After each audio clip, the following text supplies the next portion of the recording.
Welcome back to the channel, everybody. Thank you so much for joining me and allowing me to continue to be your daily advocate. If you're new here or you're not subscribed for any reason, please do me a huge favor and hit the subscribe button. Thank you to all of you who have been watching and following me for so long. It truly means a lot, and I'm glad that I can be this person. There's a firm called Multi-Coin Capital, a hedge fund, which shorted XRP years ago before the SEC went after Ripple, claiming that they were selling XRP as an unregistered security.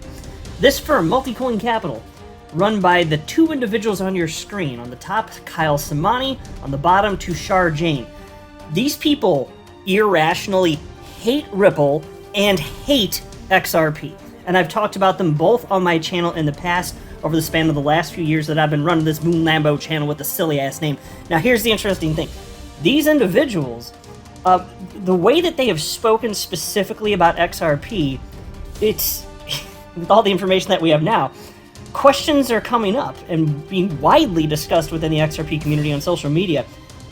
Did these individuals have privileged information that the SEC actually was going to sue Ripple, claiming that XRP indeed was a security? They had incredibly high levels of confidence, and they've apparently financially benefited from this.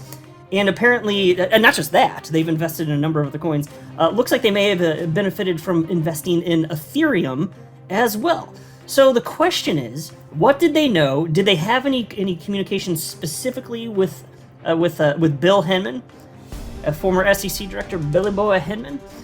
Well, Empower Oversight, the nonprofit entity that's suing the SEC, they actually filed suit against them in December to get documents that the SEC and emails that the SEC just didn't want to hand out.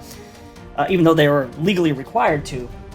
They have a list of names of people that they're saying, hey, SEC, you're legally required, share all of the emails associated with these people.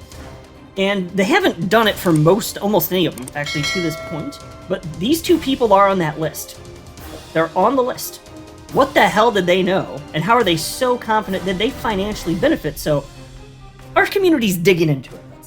I want to share with you some specifics. I got a transcription from a video clip I got to talk about. But before going further, I do want to be clear. I do not have a legal or financial background of any kind.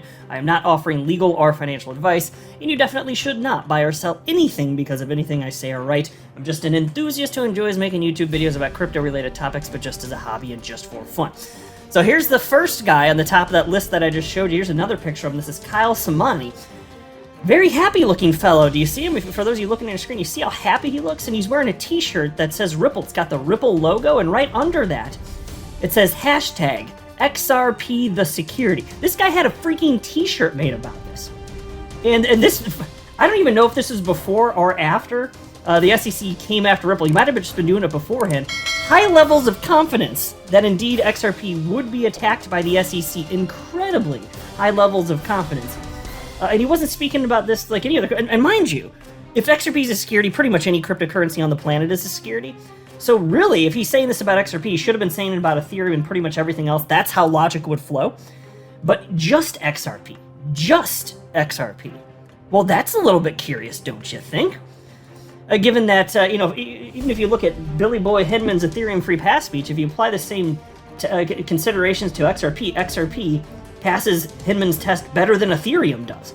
No, there was no ICO for XRP.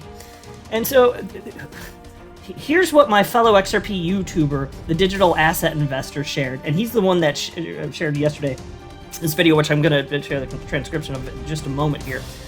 But he's calling this a whistleblower alert. And he's highlighting the degree to which things are looking very fishy. And he said the following. The SEC has decided to delay the Ripple case and hold XRP holders hostage into 2023, so we are going to use our time wisely. I have included below the Empower Oversight FOIA list of people from the Enterprise Ethereum Alliance that may have communicated with Bill Hinman from May 2017 through December 2020. I researched them all and included the company or firm they are affiliated with as well. I also included John Deaton's timeline, the facts are not in dispute, and a link to his website as well as my own timeline. Facts are not in dispute. Make sure you study the information because the digging begins today. and you'll have a better understanding of the video/information that's being posted. And then he shared that information, and I've actually shared a lot of these names before, so for the sake of this video, I'm not going to be jumping into that. I shared the thread that DAI referenced there, and then he wrote the following at the bottom here, which I think is going to resonate with everybody. He said, Congress doesn't want to help. Crypto industry groups don't want to help. Crypto media doesn't want to help. Traditional financial media doesn't want to help. The justice system doesn't want to help. Nobody said saving our country and leaving our kids a future would be easy. Yeah, so I think that's on the whole good. The only thing I'd say is, as far as the justice system, verdict's out on that. That's actually looking pretty good at this point. All the pretrial stuff in the SEC versus Ripple case, I mean, by and large, looks very good. So maybe I disagree on that one little point, but the gist of what he's saying, it's powerful and correct. I would say that. And then there is this. This is where we get to the video clip, and this is the meat of it. So check this out. I'm going to share with you the transcription of the relevant portion. But here's what DII wrote in all capital letters and for good reason. He said, bombshell incoming. What information did those involved have that the public did not? Did they trade with that information? Retweet everywhere. Just found who was shorting XRP. And by the way, again, and I'll show you in a sec, I actually made a video about them shorting XRP a little over 2 years ago. I reported on it on my channel, except for, of course, mind you, that was before the SEC had sued Ripple, claiming XRP was a security. And so it was before we knew all these ties with Bill Hinman and the Enterprise Ethereum Alliance, all that stuff. That's all come to light within the last year. So didn't know that stuff, but I was like, this is interesting. These folks are shorting XRP, and I made a video about it, which is like 11 or 12 minutes long. But check this out. So here's the relevant portion. The host asked, the host on the left, that guy, I don't know his name. He said, which plays are you shorting? And again, he and his buddy Tushar Jain,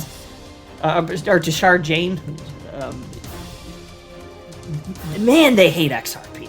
And by the way, Tushar, before I forget this, I wanted to mention, I've torn apart so many of his bogus crap arguments over the years. You know, one of the things that Tushar said? He said the reason that XRP is going to fail and it's not going to be worth anything if you fast forward is because it's too fast. I kid you not. He said it's too fast. It moves so fast that using it as a bridge currency, it doesn't make sense to have it valued worth anything because you don't need much value because it's so blazing fast. I kid you not. And I've debunked that argument so many times. I really don't want to do it in this video, so I'm not gonna, because it's my channel. Damn it, and I do what I want. But my God, that's the level of nonsense and illogical rhetoric that we're dealing with here. And so again, which plays are you shorting? Again, they're running their own cryptocurrency hedge fund here, and here's what Kyle Samani said. Right now, we have shorts opened on Ripple and Litecoin. Pause. He conflates Ripple with XRP as if they're the same thing. When he's talking about XRP, he says Ripple. Like, how the hell is this guy running a freaking hedge fund and people are giving him money and he doesn't know the damn difference of Ripple and XRP, and he's shorting XRP? He doesn't know the freaking difference? And then he continues. You can tell this grinds my gears, folks. Litecoin has no reason to exist. It was a fork of Bitcoin. It's just been sitting around. The only investment thesis I've ever heard is that it's a testnet for Bitcoin. But that's not an investment thesis. And so, it trades. It's got a $2, $3, $4 billion market cap, whatever it is, but it doesn't really have a reason to exist. It's clearly more risky than Bitcoin, just kind of structurally and everything else. Let me just pause and say this. I'm not here to defend Litecoin. I actually do own Litecoin. It's the second cryptocurrency I ever purchased. Not that I think it's going to have long-term viability. That's not the point. It's just interesting. The logic here is, let's short these two cryptos. There are thousands, even when this video was recorded a few years back. There are thousands of cryptocurrencies. He's like, well, these two don't make sense. Two of them. None of them do a damn thing. And XRP, although had utility even back then, it had less than it does today. But all of the cryptocurrencies out there not doing a damn thing. And he's picking those two? Like, how do these people's brains work? Somebody... I don't know. Can we do special tests on them to, figure out... I don't understand what's going on here. And then he said, and this is the part about XRP, he said, when we look at Ripple, Ripple they keep selling into the markets. Based on kind of the SEC's guidance from a couple weeks ago about Ether not being a security, it's quite clear to us that Ripple is a security. We're not sure when that news is going to drop, but we have very high conviction that it is a security. Well, I'll be gosh darn, out of all the cryptocurrencies that don't do anything, he's sure very strangely confident about XRP and the fact that the SEC is going to come after XRP specifically. Never mind any sort of centralization of Ethereum in particular in the past. Never mind the disguised whales purchasing smaller pockets of Ethereum so that you can't tell it's actually massive whales to deceive people within the federal government. Never mind any of that. Never mind the fact that there was an ICO. Billy Boy Hinman said that Ethereum's not a security. So based on that, because reasons XRP, it doesn't make sense. The logic doesn't follow. Think about it. The logic is broken. If you look at the Hinman test, XRP is arguably and easily passing that test. So, given that's the case, how does he have this level of confidence? And then you look at the people on the list that Empower Oversight's just trying to get information about. Is there a connection that we've not yet uncovered? That's a reasonable question. I will not be surprised to find that the answer is yes. In fact, if I had to guess for fun, my answer right now, it's speculation. I admit that, of course. My answer is yes for now. That's my for fun guess. He knew something from somebody, and he profited from all of this nonsense going on. I don't even know how this stuff could possibly be legal, but this is what's happening. Grinds my gears, folks. And so then the digital asset investor wrote, Kyle Samani, managing partner at Multicoin Capital, December 13th, 2018, which, by the way, is one day before I launched the Moon Lambo channel, coincidentally. Anyway, and then says Chris Dixon, Andreessen Horowitz, who blocked me on Twitter, even though I've never communicated to him ever. I guess my name just got tagged enough on Twitter. He's like, another one of those XRP guys. So anyway, Chris Dixon was a limited partner in Multicoin Capital. This is Tushar Jain's firm. He's the guy who was bashing Ripple and, quote, had a hunch, end quote, the SEC would sue them. Andreessen Horowitz was effectively shorting XRP. And here again, it's Kyle Samani, Tushar Jain. They literally shorted XRP. How did they know this? Isn't this rather convenient and good for them? Attorney John Deaton shared what DAI tweeted out, and he wrote the following. Amazing DAI. Like I said, when you find out who was shorting XRP, you are likely to find out who had inside info. The major question is, when was this short position executed? Before or after Hinman's speech? Who took big, long positions on Ethereum between March and June of 2018? So folks, our crew is digging. When I say our crew, I'm talking about the XRP community. People are digging into this. If there's something to find, it's going to be found. If it's public information, we can tie it together, it's going to be found. Even if it takes time, because there's all sorts of people working on this right now. So keep spreading the word if you care to. This is what's going on here. And so here is a shout out to Pompous Maxi. That's his name on Twitter here. He shared a video that I put out over 2 years ago. This is like February of 2020, and here you can see the title. This is a screen grab from YouTube, and I titled this one, "This Crypto Hedge Fund is Shorting XRP, Price Crash." And so they were calling for a price crash. And Kyle Samani, he ultimately said, look, XRP is going to be delisted from every exchange in the United States, which was almost accurate. There were a few that didn't delist it.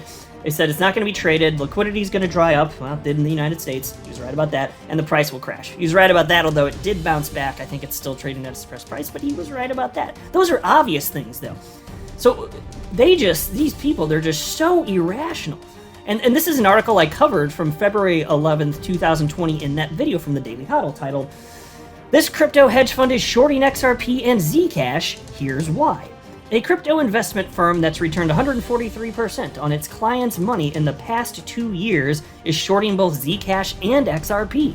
Kyle Samani and Tushar Jain, Multicoin Capital's co-founders, tell Forbes they think Zcash will be worth nothing in 2 years, citing the fact that other companies are copying its tech and only a slim percentage of the currency's users actually take advantage of its privacy features. And I pointed out in the video that I put out a couple years ago, well, that's interesting. So Zcash, it's got too many competitors now and the technology is getting copied, so that's going to hurt it. But they cited also that the technology, in terms of the privacy feature of it, nobody's using it. So they're copying technology from a cryptocurrency that nobody's using, and that's the reason that Zcash goes away. That makes no logical sense. I don't think their brains even put it together like that, to be honest with you. That's what they said. So again, this was just over 2 years ago, February 2020. Zcash is going to zero. Well, here's Zcash's price today at $158. And if you go back to the beginning of, here, I'll just put on the all-time price chart here.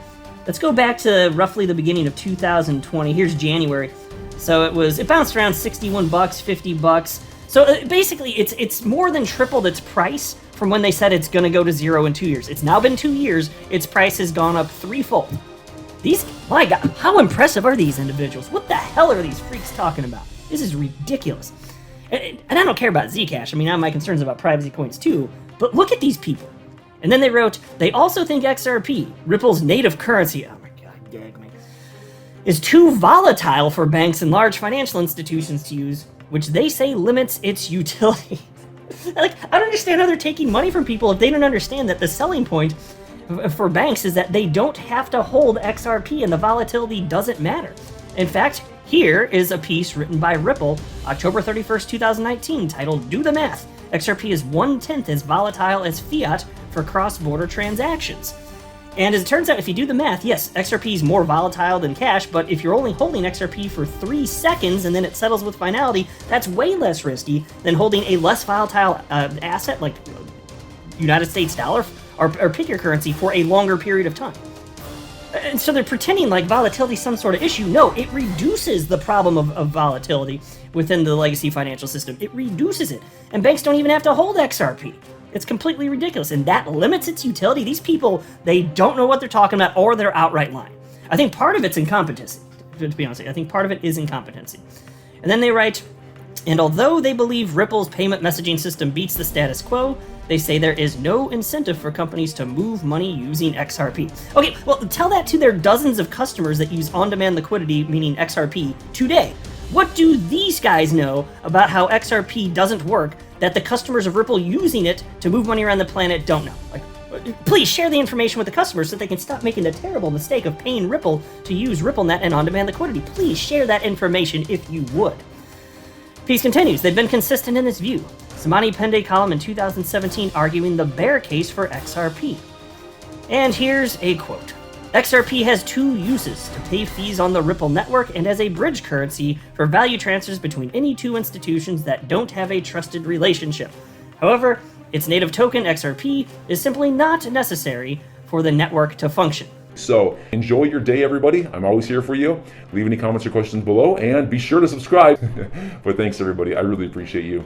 Enjoy your day, and I always have your back. So thanks so much, everybody.